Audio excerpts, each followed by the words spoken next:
The virus does not discriminate between nations and people, nor do the catastrophes imposed by uncertain weather patterns.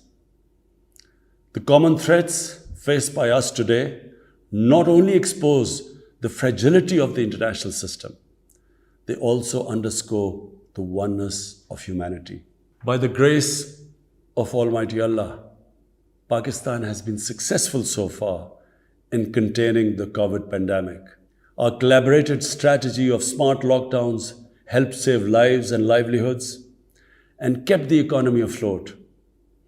Over 15 million families survived through a social protection program of Asas.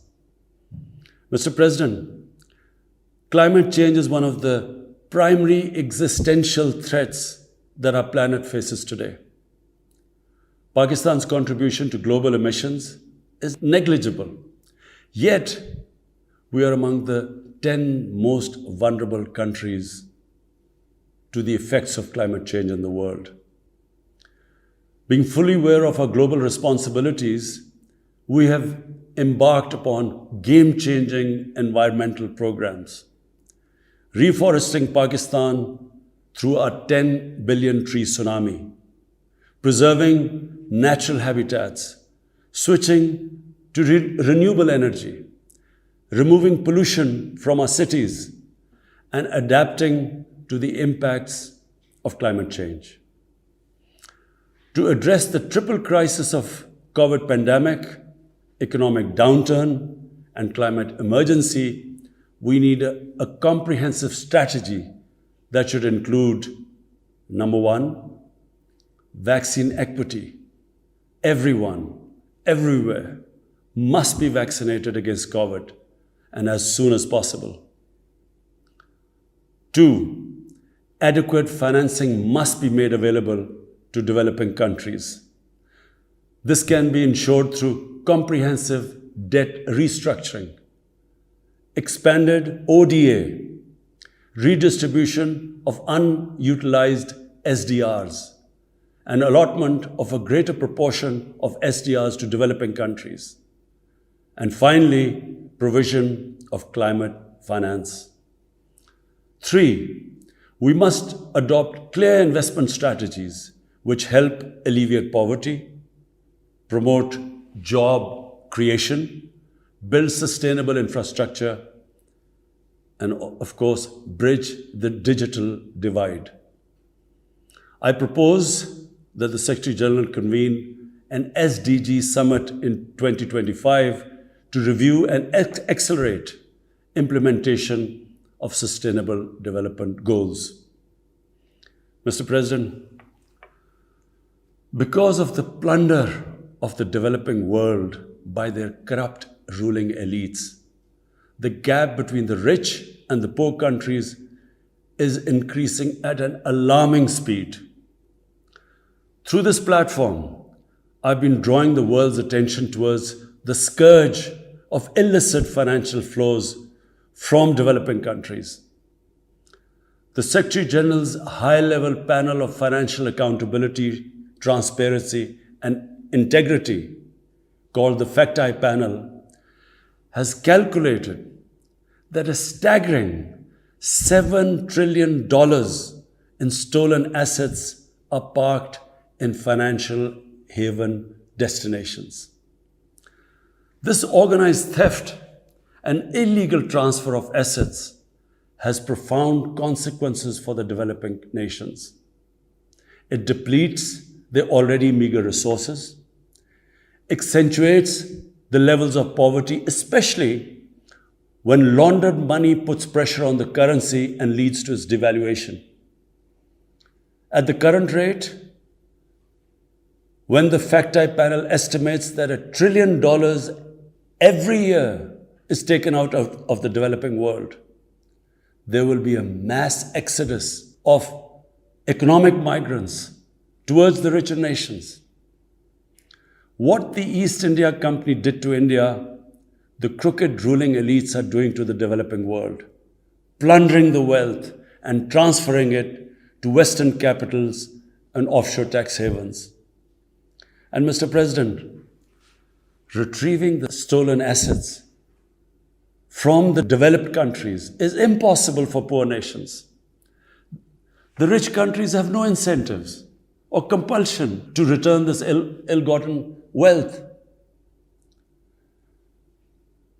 And this ill-gotten wealth belongs, remember, to the masses of the developing world. I foresee in the not too distant future, a time will come when the rich countries will be forced to build walls to keep out economic migrants from these poor countries. I fear a few wealthy islands in the sea of poverty will also turn into a global calamity like climate change.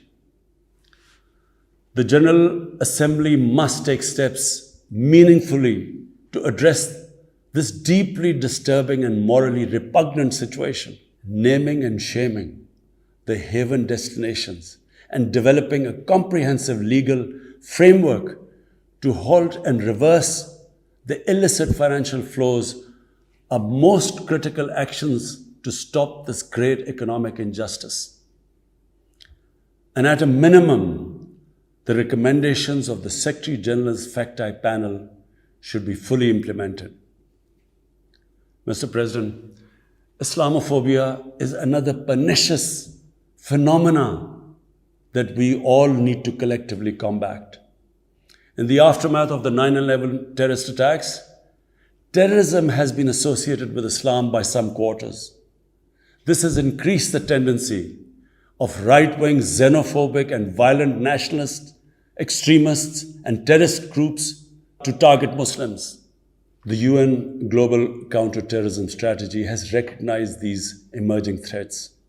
We hope the Secretary General's report will focus on these new threats of terrorism posed by Islamophobes and right-wing extremists. I call on the Secretary General to convene a global dialogue on countering the rise of Islamophobia. Our parallel efforts at the same time should be to promote interfaith harmony, and they should continue.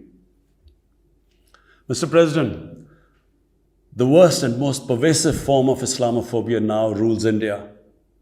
The hate-filled Hindutva ideology propagated by the fascist RSS BJP regime has unleashed a reign of fear and violence against India's 200 million Muslim strong community.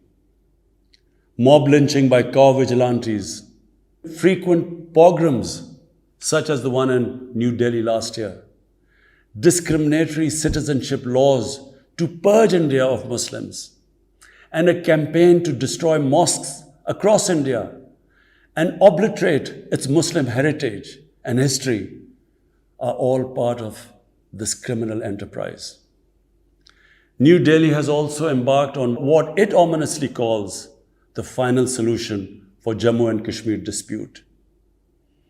It has undertaken a series of illegal and unilateral measures in occupied Jammu and Kashmir since 5th August 2019. It has unleashed a reign of terror by an occupation force of 900,000. It has jailed senior Kashmiri leadership, imposed a clampdown on media and internet, violently suppressed peaceful protest, abducted 13,000 young Kashmiris and tortured hundreds of them. It has extrajudicially killed hundreds of innocent Kashmiris in fake encounters and imposed collective punishments by destroying entire neighborhoods and villages. We had unveiled a detailed dossier on gross and systematic violations of human rights by the Indian security forces in occupied Jammu and Kashmir. This repression is accompanied by illegal efforts to change the demographic structure of the occupied territory and transform it from a Muslim majority into a Muslim minority. Indian actions violate the resolutions of the United Nations Security Council on Jammu and Kashmir. The resolutions clearly prescribe that the final disposition of the disputed territory should be decided by its people through a free and impartial plebiscite held under the UN auspices.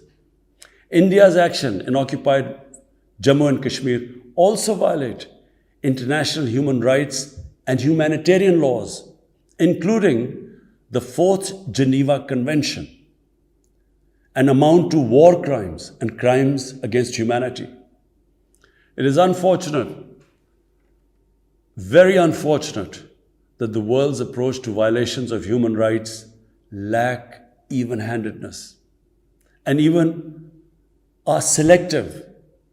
Geopolitical considerations or corporate interests, commercial interests, often compel major powers to overlook the transgressions of their affiliated countries.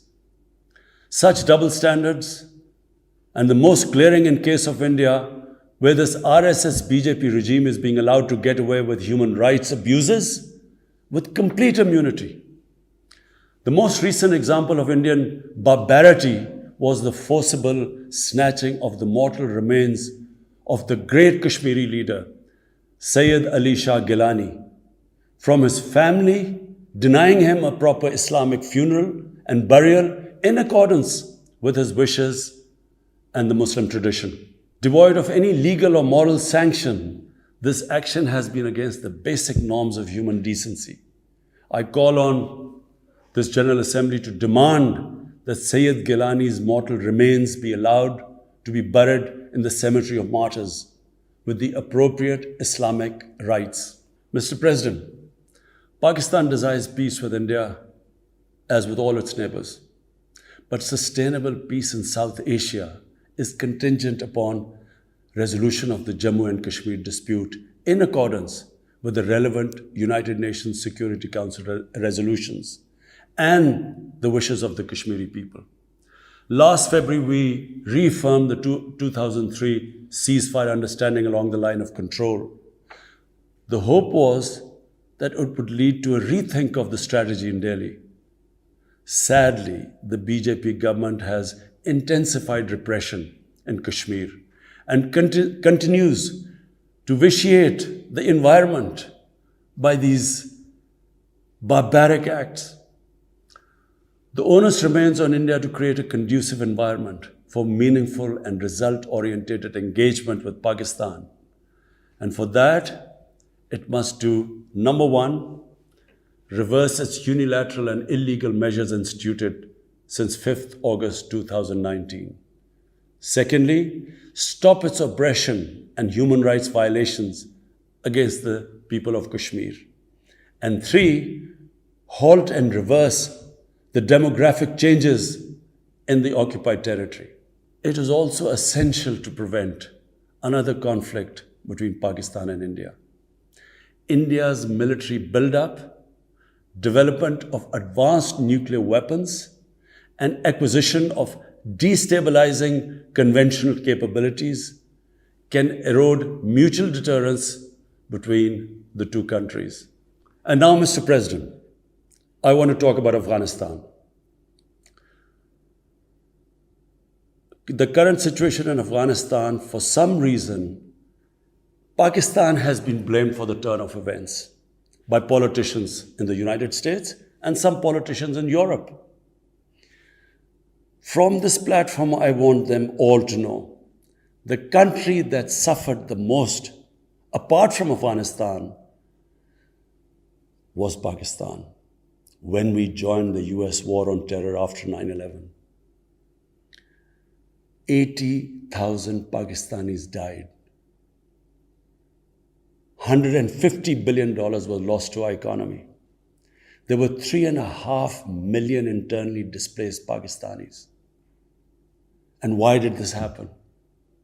In the 80s, Pakistan was a frontline state in fighting against the occupation of Afghanistan.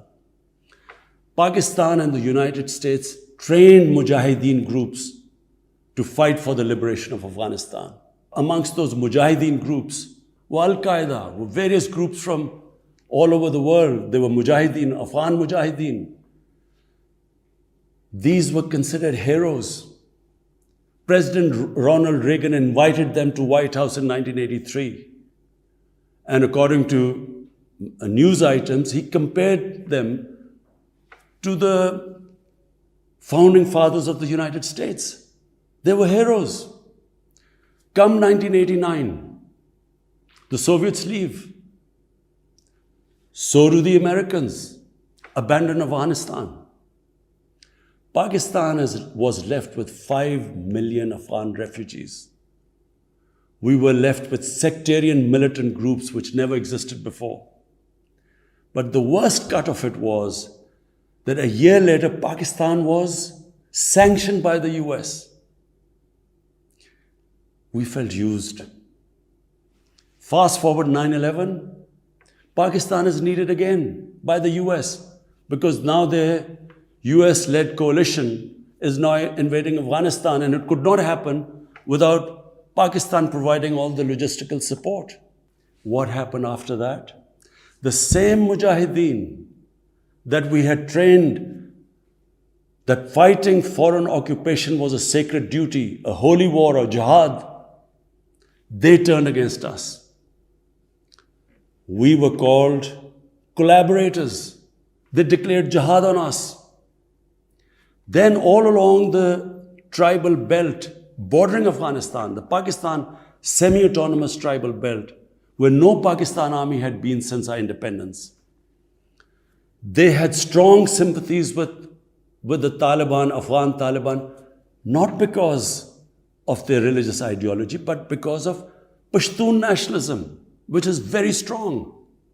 Then there were 3 million Afghan refugees still in Pakistan, all Pashtuns, living in camps, 500,000, the biggest camp, 100,000 camps.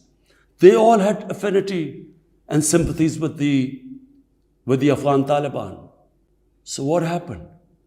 They too turned against Pakistan. For the first time, we had militant Taliban in Pakistan. And they too attacked Pakistan government. When our army went in the tribal areas for the first time in our history, whenever an army goes into civilian areas, there's collateral damage. So there was collateral damage, which multiplied the militants to seek revenge. But not just that.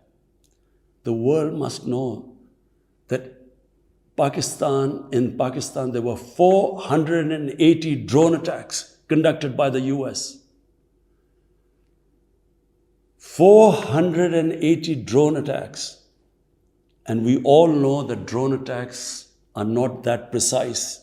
They cause more collateral damage than the militants they are targeting. So, who did the people whose relatives were being killed? Who did they seek revenge? Against Pakistan. Between 2004 and 2014, there were 50 different militant groups attacking the state of Pakistan. At one point, people like us were worried that will we survive this? There were bombs going all over Pakistan. Our capital was like a fortress. Had it not been for one of the most disciplined army in the world and one of the best intelligence agencies in the world, I think Pakistan would have gone down. So when we hear this at the end, there's a lot of worry about in the US about taking care of the people who helped them, the interpreters and everyone who helped the US. What about us?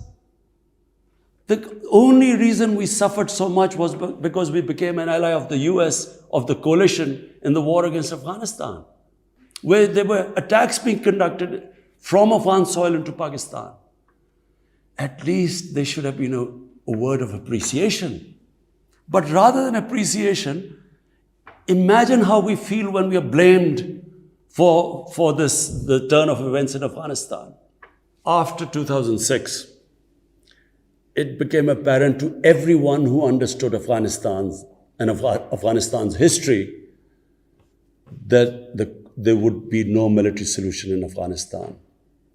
I went to the US I spoke to think tanks. I met at the time Senator Biden, Senator John Kerry, Senator Harry Reid. I tried to explain to them that there would not be any military solution and political settlement was the way to go forward.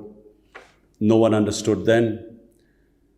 And unfortunately, in trying to force a military solution is where US went wrong. And if today,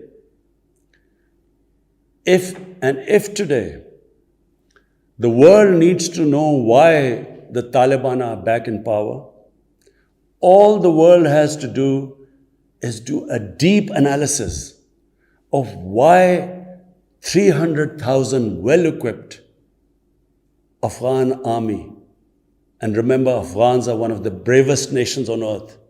Why did this 300,000 Afghan army give up without a fight?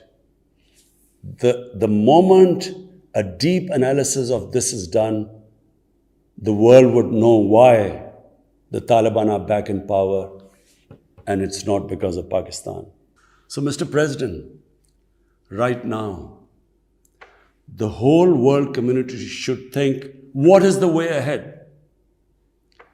There are two paths we can take. If we neglect Afghanistan right now, according to the UN, half the people of Afghanistan are already vulnerable. And by next year, almost 90% of people in Afghanistan will go below the poverty line. There's a huge humanitarian crisis looming ahead. And this will have serious repercussions, not just for the neighbors of Afghanistan, but it will have repercussions everywhere if a destabilized, a chaotic Afghanistan again becomes a safe haven for international terrorists. The reason why the US came to Afghanistan in the first place. So therefore, there is only one way to go. We must strengthen this current government, stabilize it, for the sake of the people of Afghanistan. What have the Taliban promised? They will respect human rights. They will have an inclusive government. They will not allow this soil to be used by terrorists. And they have given amnesty. Now, if the world community incentivizes them, encourages them to walk this talk, it will be a win-win situation for everyone. Because these are the four things that in Doha, when the US was talking to the Taliban, these were the conditions the dialogue was all about. So if the world can incentivize them to go this direction, then after all, this 20-year of presence, of coalition presence in Afghanistan would not be wasted, because Afghan soil would not be used for international terrorism. So I end my talk, Mr. President, by urging everyone that this is a critical time for Afghanistan. You cannot waste time. Help is needed there. Humanitarian assistance has to be given there immediately. And the Secretary General of the United Nations has taken bold steps. I urge you to mobilize the international community and move in this direction.